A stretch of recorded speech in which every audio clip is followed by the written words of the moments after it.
Hey everyone, Tanje here, and today we're gonna showcase my personal picks for the Quicken Serenitea Pot Contest. Oh, and I thought it is best just this time to talk in a video so we could focus on the builds that I'm gonna show you. So this is the part 1 of this review series. Also, this is arranged in no particular order, alright? So without further ado, let's get right into the entries.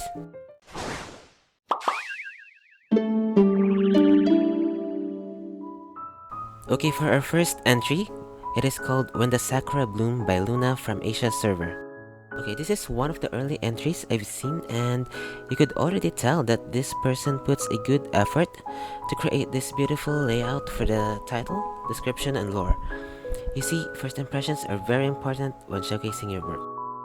When it comes to lore, the lore is pretty simple. It's all about Yae Miko and her team, and I think this one is inspired from the previous event.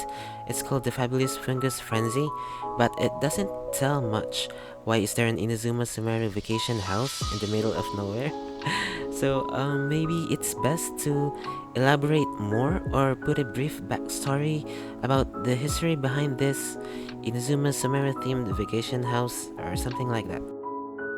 When it comes to build, the build is not that large, that's why Luna were able to put a lot of details on the build, and I really love seeing detailed builds such as this.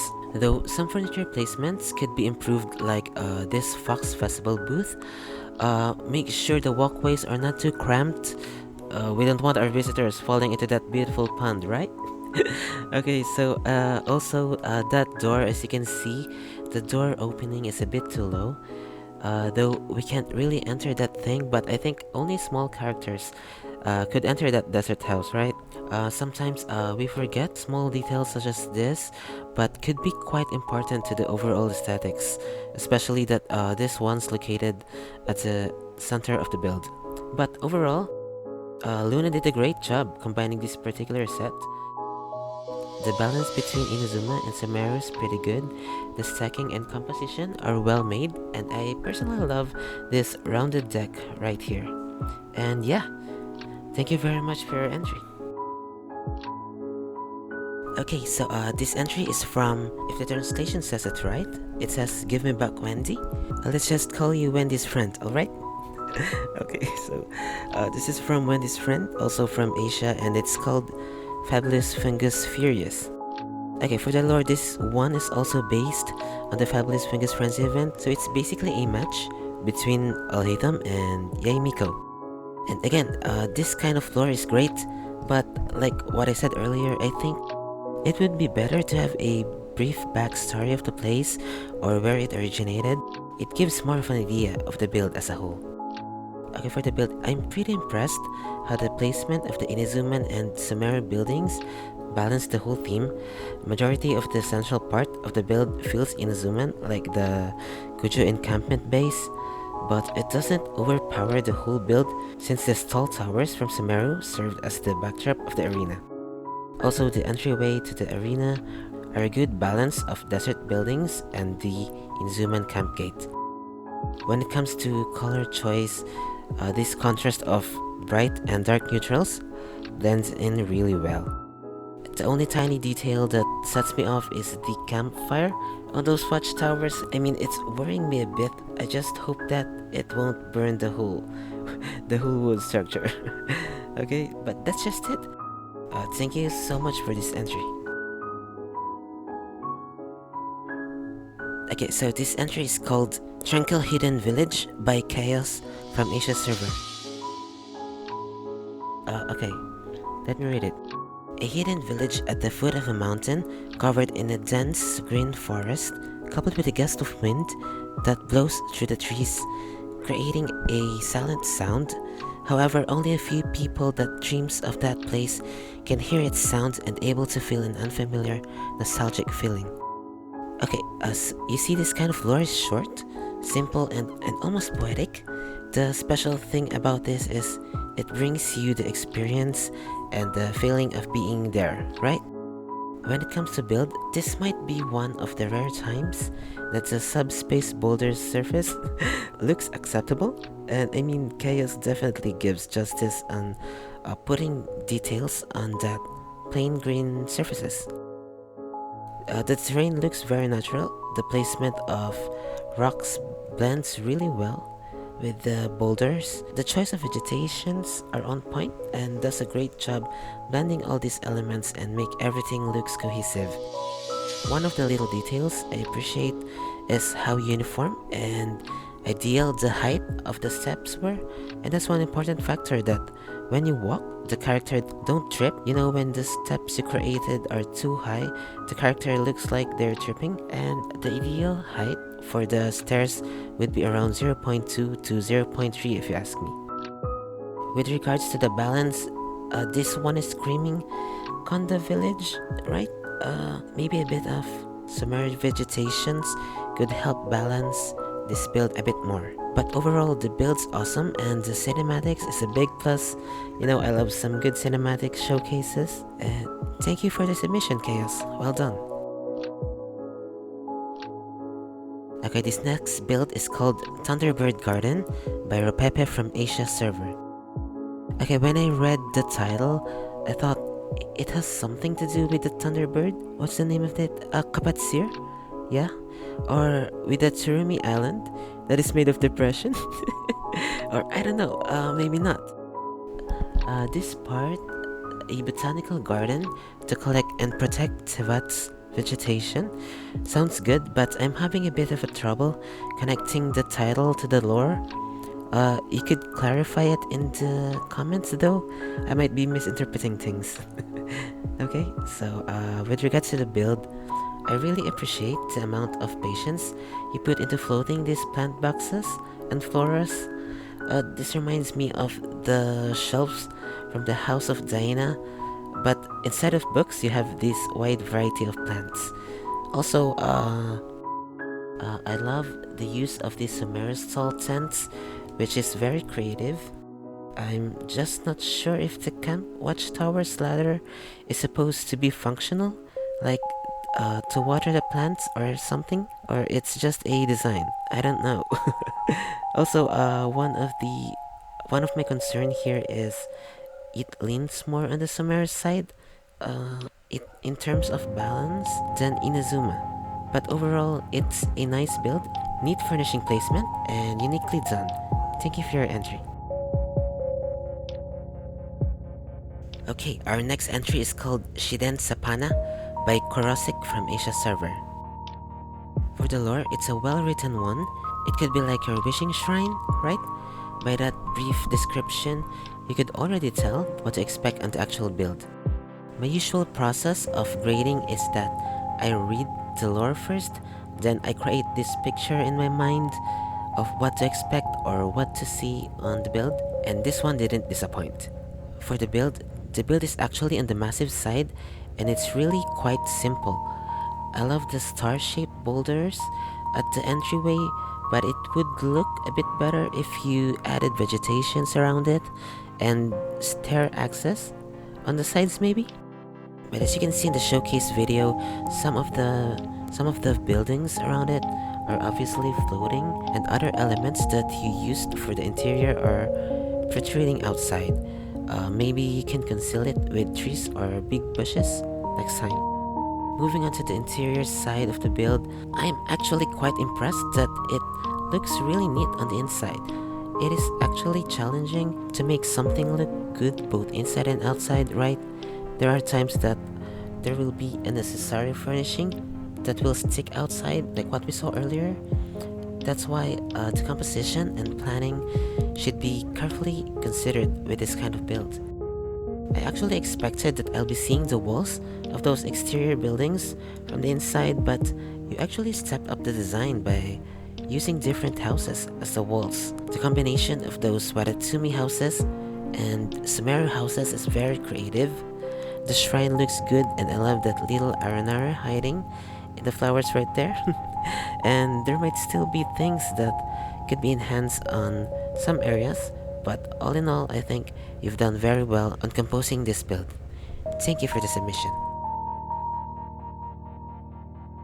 Okay, so this next entry is from the Manasai called Mysterious Place at Nadaka Terrace. I really love the lore. It invokes curiosity, like the title itself.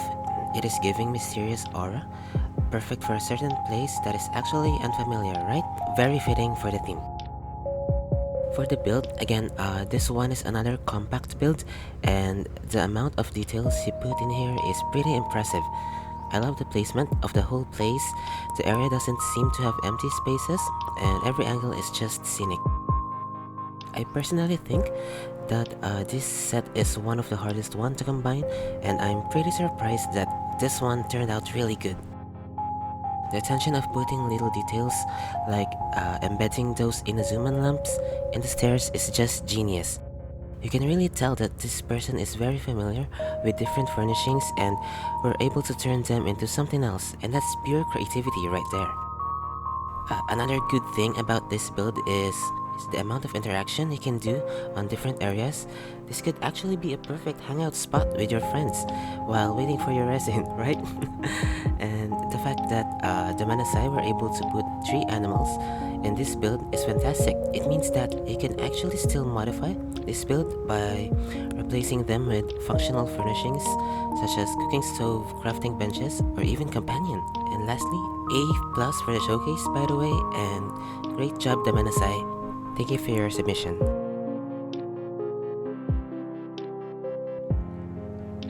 Okay, so the next entry is called Eternal Fate of the Intertwined Roots by Primogem from NA server. So the lore is all about a friendship between this boy from Sumeru who met this mysterious kitsune who traveled all the way from Inazuma to escape from a certain wrath of this Mother of Darkness. By then, this place is the fruit of their deep connection. I'm so sorry, tell me if I'm misinterpreting something. I'm really not the best when it comes to interpreting poems. But can we just take a moment to appreciate this kind of lore? I mean, the effort of composing this one is definitely a plus for me. Going to the build, you see the layout of the build is just like the flow of the story. This is just my interpretation, okay? I'm not I'm not 100% sure if this is just a coincidence. But yeah. Okay, so the part right here looks like an inspiration of the yokai world where the kitsune came from. You see this fox statue in the phantasmal gate might be a representation of how the kitsune traveled to the land of Sumeru. Now, that's where these 2 tall towers came in, which portrays the time when she met this Sumeru guy. And this path might be a representation of their journey together. You see how the use of these Sumeru flowers and the Inazuma maple trees are placed throughout the path. And at the end of that path is the marriage between the Inazuman and Sumeru elements, which could be depicted by their tied fate. Okay, so I might be over-romanticizing things, but it kinda makes sense, right? Well, other than that, I think this one's uniquely done. The attention to details and decorating is well executed, and the overall showcase is good. So yeah, thank you so much Primogem for this entry. Okay, so this build is from Mirukawa from EU server, and it's called Islands of Tranquility. Okay, so the lore is pretty straightforward. It's Yae Miko's hideout office when she wanted to find inspirations or a quiet place to review new published novels. But it is said that over time, adventurers learned about this new place, so I'm not so sure if Yae would be moving out sooner or later, cause that might ruin the tranquility of this place, right? I personally think that the last few lines is not that necessary, because it kind of contradicts the main selling concept of this build. Yae Miko could actually own these islands and put a magic barrier or something to prevent other people from accessing or disturb the tranquility of this place, and maybe only those whom she trusted are allowed to experience this mysterious place. But that's just me, because when I check entries, I always make sure that the title, story, and build are aligned. Okay, so moving on, I think Mirukawa did a great job in showcasing this work. You know, people might think that entries with video, showcases, and walkthroughs got the upper hand, but not on this one. Because you see, it is how you present your work, right? Like being resourceful. If posting a video is not available, create a GIF instead. providing explanation on how you could access this certain area, a small caption telling what is this certain thing supposed to be. It is a great help for us judges to understand the overall concept of the build. Alright, for the build itself, I actually have no words. I mean, those islands look perfect. I am just curious about how the windmill looks like from the islands, but the choice of having the windmill as a makeshift interior is very creative. You see, unlike other buildings, the windmill have this perfect grid if you're looking from the inside, and that makes a perfect panoramic window for builds such as this. All in all, Mirakawa did a great job from tiny details to the choice of vegetations, landscaping, and creativity. Thank you so much for this entry.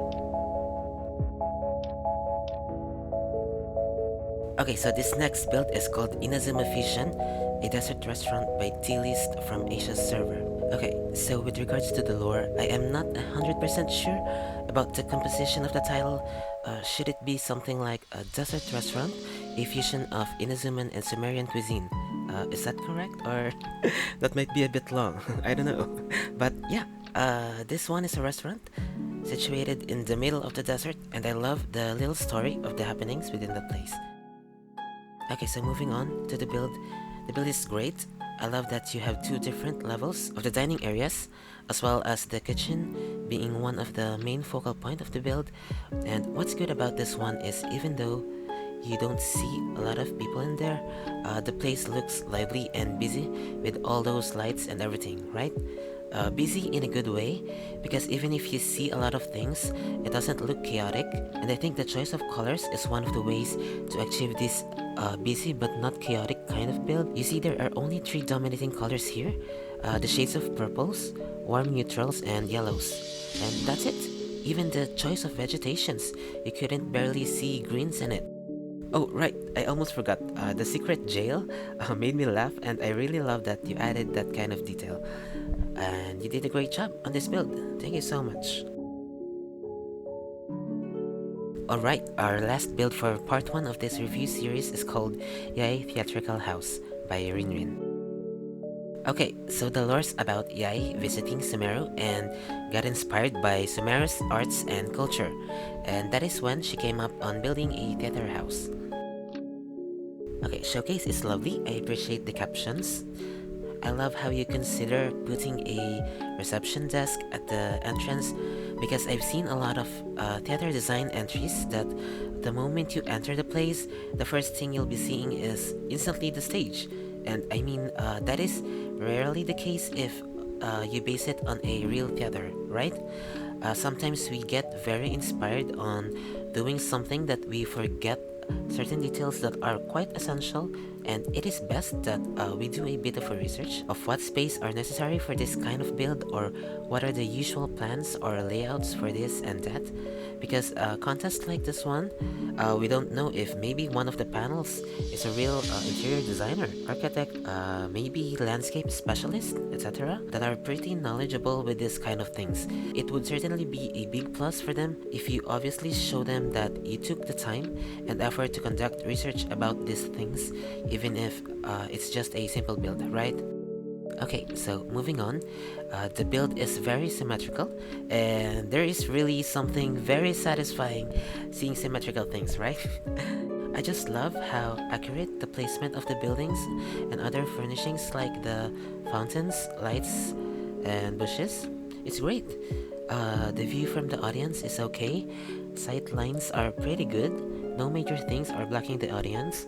Oh, sorry, for those who don't know, sight lines is the certain angle that an audience member sees the stage, and it is a very important consideration when planning a theater such as this.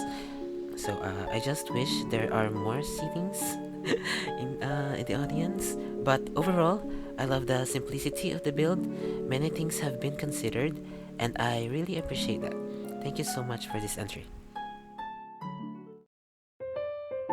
And that's it for part 1 of my personal picks.